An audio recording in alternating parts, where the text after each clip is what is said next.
నమస్తే. ఈరోజు మన స్టూడియోలో సుప్రసిద్ధ జ్యోతిష్య వాస్తు పండితులు బ్రహ్మశ్రీ డాక్టర్ నాయకంటి మల్లికార్జున శర్మ గారు ఉన్నారు.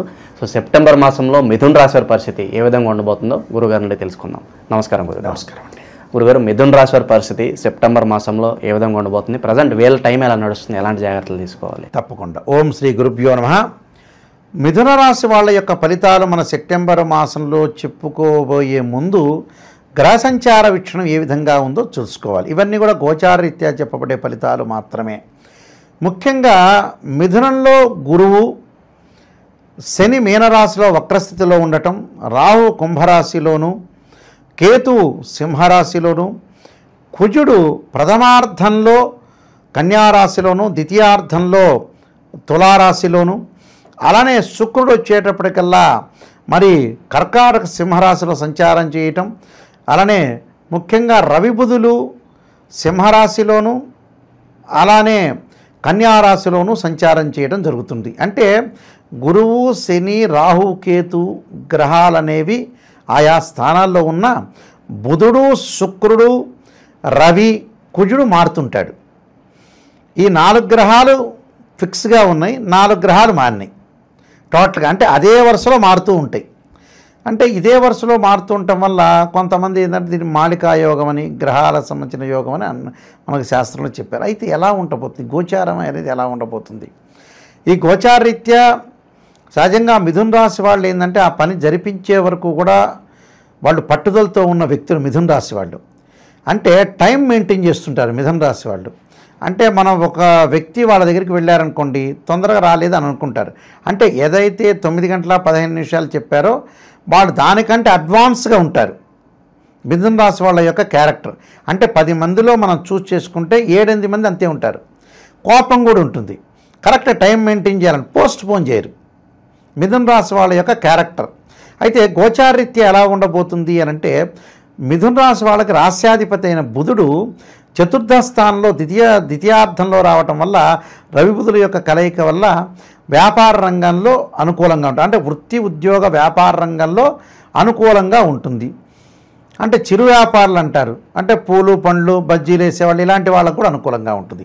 అంటే నూతన వ్యాపారాన్ని ప్రారంభం చేయకూడదు, కానీ ఉన్న వ్యాపారాన్ని అనుకూలంగా ఉండే అవకాశం అనేది ఖచ్చితంగా ఉంటుంది. అయితే రాస్యాధిపతి, చతుర్థాధిపతి బుధుడు తృతీయ చతుర్థాల్లో తిరగటం వల్ల కొద్దిగా అనుకూలంగా ఉండే అవకాశం ఉంటుంది. వ్యాపారం అని నూతన వ్యాపారాలొద్దు, వ్యాపార పరంగా అనుకూలంగా ఉంటుంది. ఇది బుధుడి యొక్క ప్రభావం. తర్వాత మిగతా గ్రహాల యొక్క ప్రభావం ఏ విధంగా ఉందో మనం చూసుకునేటట్లయితే, వాళ్ళకి ప్రథమార్థంలో చతుర్థంలో కుజుడి యొక్క సంచారం.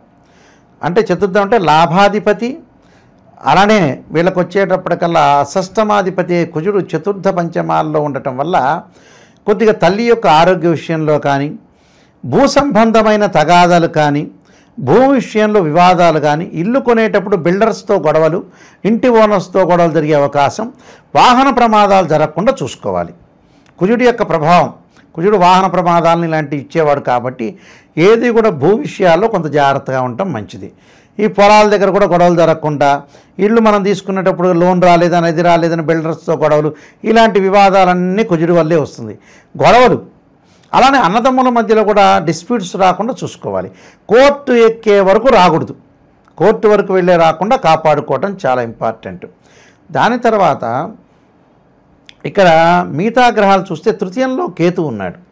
తృతీయంలో కేతు చాలా మంచివాడు. ఏమిటి? తీర్థయాత్రలు, పుణ్యక్షేత్రాలు, ప్రతి దానిలో కూడా ధార్మిక కార్యక్రమాల్లో పాల్గొనటం, జ్ఞానం కలిగే అవకాశం ఉంటుంది. ఇక్కడ నేను ఇందాక అన్నదమ్ముల మధ్యలో గొడవలు అని చెప్పాను కదా, కుజుడు బాగలేదు కానీ కేతువు బాగున్నాడు.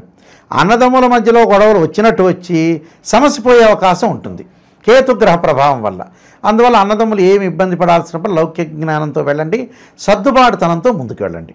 అదొకటి. ఈ బ్రదర్స్ అండ్ సిస్టర్ కానీ, అన్నా చెల్లి కానీ, అక్కా చెల్లి ఎవరైనా సరే వాళ్ళందరికీ కూడా కొద్దిగా అనుకూలంగా ఉంది. అలానే రవిబుధాదిత్య యోగం అనేది ఒక యోగం అనేది ఉంది. ఆ రవిబుధాదిత్య యోగం ఏంటంటే వీళ్ళకి సింహరాశిలో కలిసినప్పుడు తృతీయంలో ఉంటాడు. అలానే ఏదైతే చతుర్థంలోకి వస్తాడు, ఆ చతుర్థంలోకి వచ్చినప్పుడు కొద్దిగా అనుకూలమైన వాతావరణం జరిగే అవకాశాలు ఎక్కువ ఉంటాయి. అంటే ఇబ్బందికరమైన వాతావరణం అనేది ఉండదు, కానీ అనుకూలంగా ఉండే అవకాశాలు ఎక్కువ ఉంటాయి. ఎలాంటి ఇబ్బంది పడాల్సిన పనేం లేదు ఈ రాశి వాళ్ళు. ప్రతిదీ కూడా అనుకూలంగా ఉంటే వ్యాపార విస్తరణ జరుగుతుంది, వ్యాపారంలో ముందుకు వెళ్ళే అవకాశాలు ఎక్కువగా ఉంటాయి. కాబట్టి ఎలాంటి ఆలోచనలు లేకుండా వీళ్ళు ముందుకుని వెళ్ళొచ్చు, ఎలాంటి ఆలోచన చేయాల్సిన పని లేదు మిథున రాశి వాళ్ళు.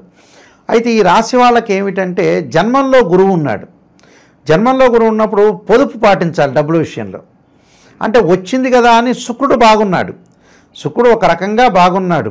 శుక్రుడు బాగున్న ఆర్థిక పరంగా అనుకూలంగా ఉన్న గురువు వల్ల డబ్బులు ఖర్చు అయ్యే అవకాశాలు ఉంటాయి. వివాహ ప్రయత్నాల్లో కొంత విఫలమయ్యే అవకాశాలు ఉంటాయి. ద్వితీయార్థంలో కొద్దిగా పర్వాలేదు, వివాహానికి సంబంధించిన సంబంధాలు కలిసే అవకాశం ఉంటాయి. బంధుమిత్రులతోటి సహనంగా ఉండటం చాలా ఇంపార్టెంట్. బంధుమిత్రులతోటి కొంత సహనంగా ఉంటాయి. ఎందుకంటే మిథున రాశి వాళ్ళకి ఏమిటంటే సప్తమాధిపతి అయిన గురువు రాశిలో ఉన్నాడు కాబట్టి డబ్బులు అనేవి కొంత ఖర్చు అయ్యే సూచనలు అనేవి ఉంటాయి. ఆ ఖర్చు పెట్టుకోకుండా జాగ్రత్తగా చూసుకోవాలి. అలానే ఇక్కడ అష్టమాధిపతి నవమాధిపతి అయిన శని వక్రగతిలో ఉండి దశమ స్థానంలో ఉండటం వల్ల ముఖ్యంగా వీళ్ళకి ఉద్యోగపరంగా అనుకూలంగా ఉంటుంది. ఉద్యోగపరంగా ఎలాంటి ఇబ్బందులు లేకుండా ముందుకు వెళ్ళే అవకాశాలు ఎక్కువ ఉంటాయి.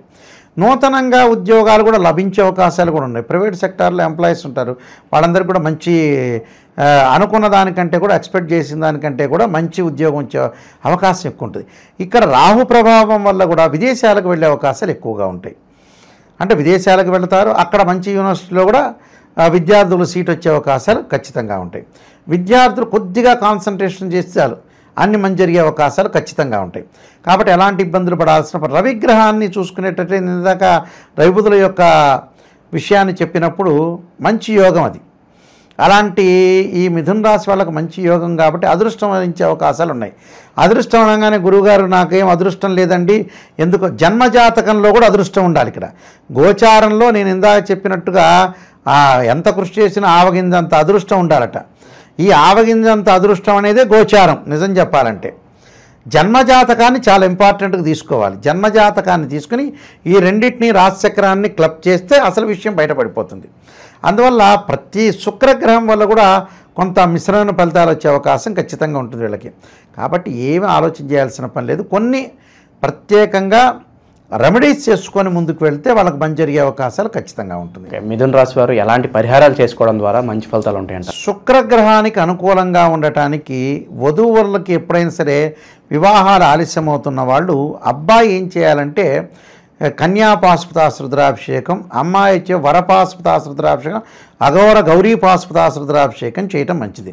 అలానే గురువు యొక్క దోషం ఉంది కాబట్టి క్లారిటీగా అంటే గురువు బాల వీళ్ళకి కొంచెం రవి బుధులు బాగున్నారు, తర్వాత వచ్చేటప్పటికల్లా శని కొంచెం వక్రస్థితిలో ఉండటం వల్ల కొద్దిగా మెరుగైన ఫలితాలు ఉంటాయి. ఆరోగ్యపరంగా ఇబ్బందులు లేకుండా రాహు మిశ్రమైన ఫలితాలు ఉంటాడు కాబట్టి ఇక్కడ శుక్రుడు మిశ్రమైన ఫలితాలు ఉంటాడు. గురువుని దోష పరిహారం చేసుకోవడానికి దత్తాత్రేయ స్వామి యొక్క పాలనం కానీ దత్త కవచం కానీ చేసుకోవడం చాలా మంచిది. తర్వాత వచ్చారు మిగతా గ్రహాలు. కుజుడు కూడా పెద్దగా అనుకూలంగా లేకపోవటం వల్ల కుజుడికి ఏంటంటే సుబ్రహ్మణ్య స్వామి 2 జంట సర్పాలను దానం చేయాలి.